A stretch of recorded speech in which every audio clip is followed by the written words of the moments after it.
spending $1,200 on Gucci shoes, $120 on a t-shirt, and then complained to Mr. Barry about having no money to spend on food. Classic rap move. Menace isn't the only rapper amongst you. Apparently, according to his SoundCloud, Aaron Burton is also a rapper.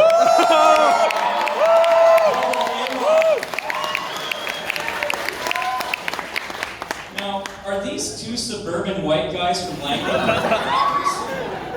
I mean, how much street cred do these guys actually get as rappers?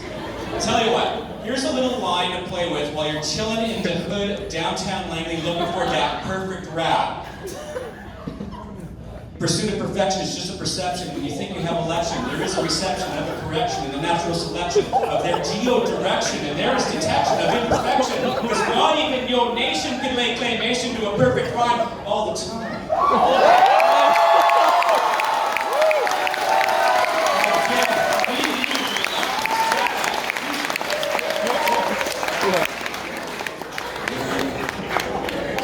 Now, I don't know about Connor's, but Aaron's begins pursuit of musical perfection with a partner, Coulter Mueller. Well, you may now know them as a classroom comedy team, but even as young grade 8s, they were going to be the next perfect musical duo. Unfortunately, Aaron had to abandon Coulter in this endeavor. Apparently, for years, Coulter could not hit even a near perfect note on trumpet. It drove Aaron crazy. It drove Follett and Ablett crazy. Until finally, one day, Follett discovered that there was a piece of trumpet cleaner lodged in the instrument. He removed it, and for the first time in 6 years, Coulter played in tune.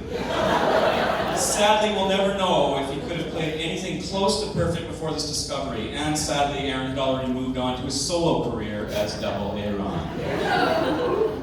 Actually, there are many of you talented grads pursuing musical perfection this year, but for some of you, that's just not enough. For some, musical perfection must be sought after through the admiration of other more well-known people who seek musical perfection.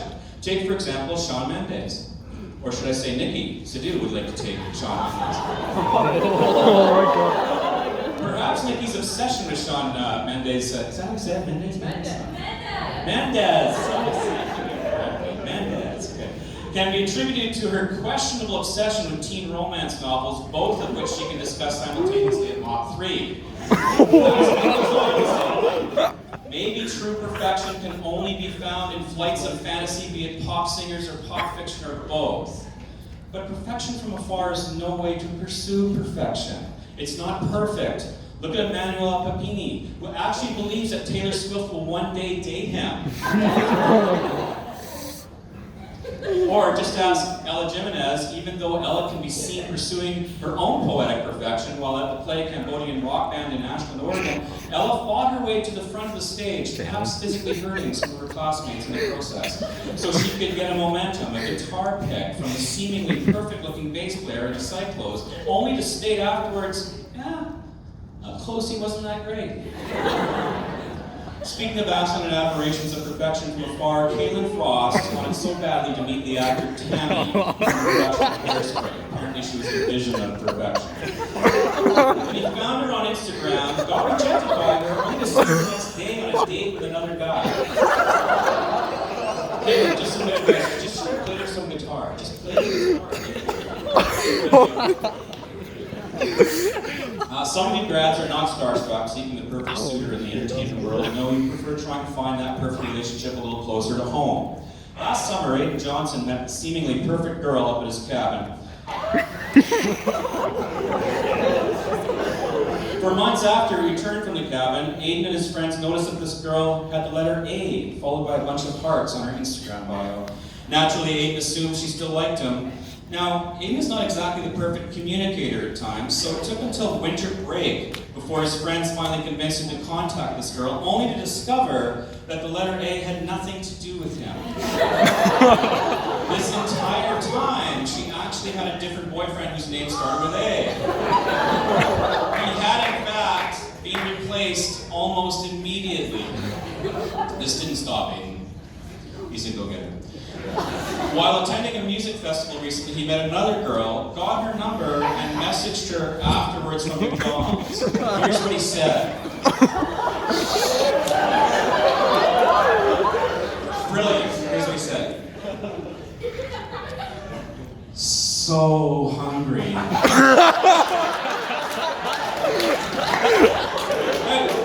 He did get a reply from her. Here's what she said. Me too. I don't know where the conversation went from there, but perhaps both Aiden and this newfound girl can pursue communicative perfection together somehow, in some way. Apparently, Shay Gardner and Nathan Levine pursuing communicative perfection in a relationship, as during the grad camp up, they disappeared together for quite some time.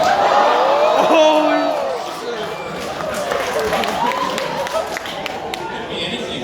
Perhaps pursuing the perfections of nature. I don't know. Oh my god. Some people, on the other hand, like to keep their options open. For example, Samson is seemingly quite the near-perfect ladies' man. Self-proclaimed. Oh yeah, I've heard him go on about it in class, so convincingly, in fact, that I had to say to myself, this guy's really got it going on. He could very well be the near-perfect ladies' man. Yet, I see Samson here tonight, looking great, by the way, but I don't see a date with him. Perhaps he's leaving his options open. You know, looking for that perfect date while he's here. Let me help you out, Samson. Single ladies, Samson. Samson, single ladies, somewhere.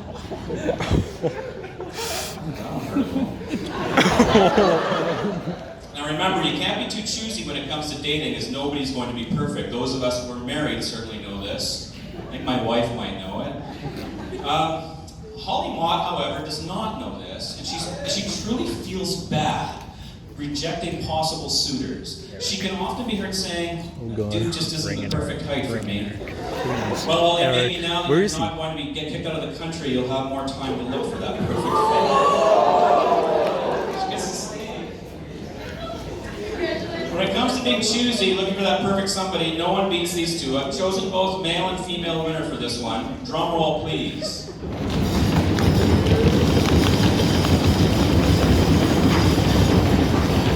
Blake Angelini and Layla Robson.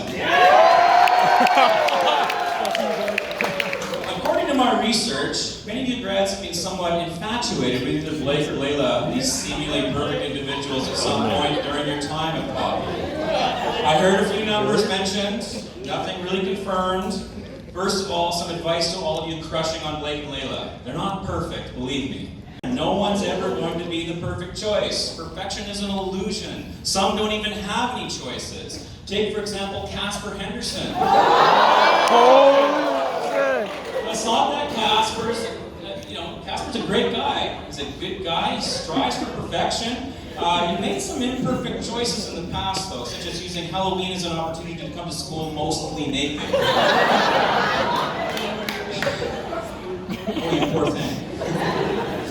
This scares people, Casper. Perfection once again averted. Some grads don't need to search for the elusive perfect partner because they're already in a relationship. Case in point, Emily White and Stone Taylor. With these two, and I honestly don't know these two very well, I've never taught them, they seem like lovely people. But with these two I discovered that individual pursuits of perfection can be discovered in the most unlikely activities. Emily, for example, is quite an expert at beer pong. Who would have thought? Better than Shay Carter with her unconventional and imperfect technique, apparently. Anyway, does Emily look like an expert in beer pong? Whereas Stone, during grad camping, found his way to the Honor Roll Avenue. They actually had names for different things. I didn't get the other names. Crack alley. So, various themes for campsites. And while there, Stone discovered Layla's copy of The Great Gatsby. A bonus discovery literature, Stone picked up this book, read it aloud in numerous voices, thus entertaining the masses with this performance while simultaneously finally reading a book of literary merit. Oh my god. This segues to the pursuit of academic perfection. Danae Kelfa is a pretty smart student. You're welcome. But I don't know why she takes AP courses when her goal for perfection involves becoming the perfect trophy wife.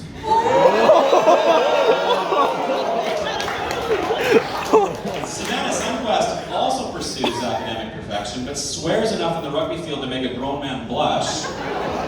Megan Daniel is a good student, supposedly striving for perfection, but still owed me a paper when she received her diploma at convocation. I did get it after. I got it the next morning. That's impressive.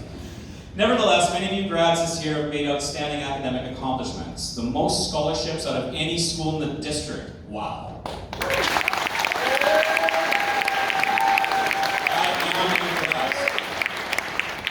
Erica Gao is a great example of the scholars in this grad class. Critical thinker, social advocate for women's rights, and an exceptional academic, but not perfect, ladies and gentlemen.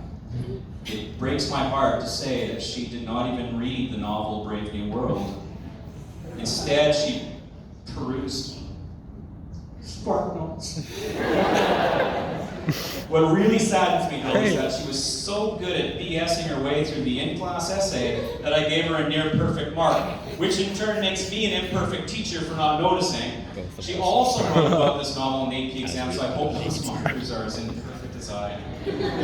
It's okay, Erica, your imperfection in this matter is not your fault. I blame Chloe Bolangaro. Yes, you're valedictorian. Sure, she excels at everything she does in every discipline, is liked by everyone, is a great musician, writes a mean haiku. She's not perfect. You would think that someone who is on the road to scientific perfection, someone who wants to be an astronaut would not do something like lick an electrode or drag poor Erica to a bar in Abbotsford, have a drink, and then get kicked out. This was, of course, a slippery slope for perfection for Chloe. When she skipped my class once, she ended up putting a big scrape in her dad's car. I don't know how big it was. Does he know about this? Then Erica put an even bigger scrape in her dad's car. Erica, don't follow Chloe down that rabbit hole of imperfection. It can get dangerous. On the topic of danger, they say the road to perfection is littered with debris, and this is so true for Sydney Winter. I've heard two different accounts of this, so either Sydney totaled 2 cars within 5 months or totaled 2 cars within 3 months. Either way, that's pretty brutal. I don't have the specifics for Nathan Lund and Carter Singer, but I heard they've experienced the same imperfections in their vehicle mishaps. Listen, you three, striving to be a perfect driver is tough. In fact, the closest to a perfect driver I know of is Mr. Allen, and he has 1 infraction. Still not perfect. I won't tell you what that is. Beyond scrape, scratch, and total cars, there are other dangers when it comes to our grads. Imperfections. For example, Grace Scarf, also known as Amazing Grace in certain circles, known for her perfectly sweet and graceful disposition, is not so perfect. Apparently, the savage beast within Grace emerges and takes over when she's on the rugby field. I never would have suspected that Amazing has such an imperfect, dark, dangerous side to her. I also just heard tonight that she had a pocket in her dress during convocation so she could have snacks. Maybe all that energy, and she has to unleash it, out of the rugby field. I don't know, so she's always carrying snacks with her. Liam Fulton is dangerously imperfect when it comes to lab projects in chemistry, as he brought CLR and warning tablets to school as backpack. I didn't know this part, but apparently these 2 chemicals are highly reactive when combined, poisonous even. This little imperfect mishap has earned him the nickname Mr. CLR. Maya Dionisio also made it dangerously. Maya Dionisio. Dionisio. Someone told me it was Dionisio. Sorry. Maya Dionisio also made a dangerously imperfect decision when she decided to have a party before the new countertop in her house was attached, thus resulting in an unfortunate accident when someone was sitting on the loose countertop. Tell me, Maya, was this before or after you and Haley Greening made the imperfect decision to skip class and drink hay galls down at Brown Park? I don't know how many times this happened, but not a perfect decision. Some grads are mere victims of imperfections that we just don't see coming. Guillermo is a victim of imperfect ankles. He's broken both of them. He's also a victim of perfectly creepy guys selling guitars on the internet. Some of you know that story. Kevin Morrison is a victim of an imperfect knee. Rebecca is the victim of an imperfect horse. Ty the Husky really can't help his imperfect weight fluctuation that earned him the 2 titles of Big Ty and Little Skinny Ty. Oh my god. However, he can work on his imperfect assumptions that people will do everything for him. For instance, while on the rugby trip to California at the border, when Ty discovered his bag was not loaded onto the truck, he had assumed someone else had done it for him. Perhaps this is because Hannah Smith does everything for Ty as grad president. Title. This gets you off the hook for any imperfections you might have, Hannah. I couldn't find anything on Hannah. Some grads seek perfection and imperfection, if that makes sense. Dakota Snow, Jake Manson, and Jadessa Brown, to name a few, are absent so much that they avoid detection of perfection.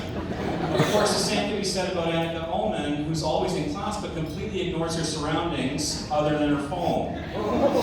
Now that I've mentioned cell phones, unavoidable really when we're dealing with people's obsessive imperfections, I have to talk about this one incident. While in Paris on the Tenors Europe trip, accidentally realizing this, after he exited the train, Harmon leaped back through the doors before they closed, thus getting himself separated from the group and lost in the city lights. It's okay, Harmon. I hear that you received a brownie that helped you through this imperfect ordeal. Oh my god. It actually had nuts in it. It did. And you're allergic to peanuts? It's unfortunate. We won't talk about the whole vomiting thing after. Let's take a look at the pursuit of perfection as a tragic flaw, shall we? Now, I'm not talking about these years in high school, Mateo bursting out with inappropriate comments, things that don't make sense. I'm not talking about Shakespeare Union. I'm not talking about Haley Greening wearing a seemingly ill-fitting outfit during her Romeo and Juliet. As tragic as that was, during her Romeo and Juliet presentation on video. I still don't know how you got into that thing, what grade it was from.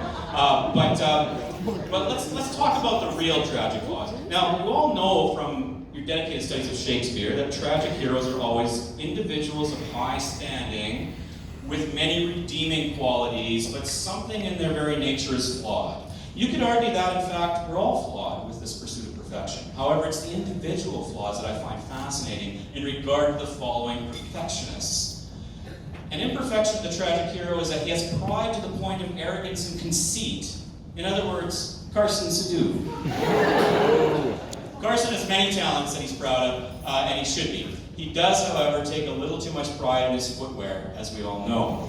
I actually witnessed this reach a ridiculous level when during a fire drill, Carson was so concerned about getting his shoes dirty that he made his friend Brian Maw piggyback him out to the back field. Carson, your pursuit of perfection, ironically, has become your imperfection. It's like Brian 6 Maw has gigs. many fine qualities, but his friends would argue that he is not perfect. Apparently, Brian's tragic flaw is that he is over-emotional in certain situations. And this has earned him the title of the ultimate beta male. He's a sensitive young man, and there's nothing wrong with that. However, Brian, the excessive crying at scary movies and other occasions has to stop. Keep the hairstyle, though. Who cares if people over 25 don't like it? Oh, also, don't worry about that physical imperfection of yours. In fact, embrace it. It's kind of cool. However, lose the energy drinks. I know you're working on that. Unlike Brian, Karen McDougall's imperfection is that she expresses no emotion. However, this isn't entirely true, as she actually cried her eyes out when she thought she wasn't going to go see BTS perform live. And I don't know if she ever got to see. Did she ever get to see? Did you? We didn't. Oh, maybe probably didn't feel like that. Ally McKinney, or as she's known to her friends, Rosa, is a newcomer to Poppy, and we quickly discover that she too is imperfect, as she has a little trouble expressing emotion. Again, like Karen, this is not entirely true. Unlike Karen, she didn't break down and weep over a boy band. Hallie would rather express her emotions in open defiance of social norms, such as when she set up a lawn chair in the library and proceeded to brush her teeth. I think this happened at the same time. Okay. Now, in regard to, I'm going to mention Louis Nickel here, because I don't know Louis very well. I taught the rest of his family, but I don't know him very well. But Louis seems to me, to be the prime candidate. I am currently, obviously, coveted group that we have here. Mr. Allen's a member also. The coveted group of the Handsome Men's Club. And I would like Louis Nickel, as an emerging young, good-looking young man, to take charge of this, and it's up to him who he accepts in the Handsome Men's Club. There's a lot of handsome young men here tonight, so Louis, it's up to you. Who are you going to accept?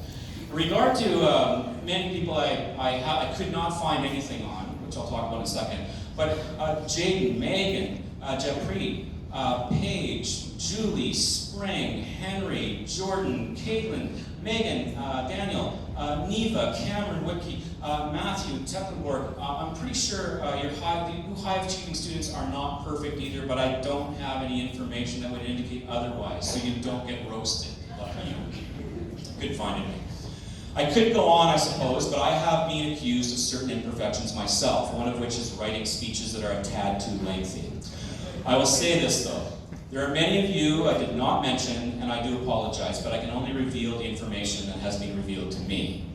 However, to all the grads here tonight, without a doubt, I could never have dealt with such a topic as the pursuit of perfection without such an exceptional grad class, sincerely. Let's not forget the near-perfect win in the grads versus teachers softball game. Sports. You reminded me that even though perfection in its ultimate form is indeed an illusion, the pursuit of perfection is a necessary endeavor. We need to pursue it as individuals and as a society. So grads, whatever your perfect goals, never stop pursuing perfection. Ladies and gentlemen, please raise your glasses and join me in a toast to DW Poppy's grad class of 2019. Yay!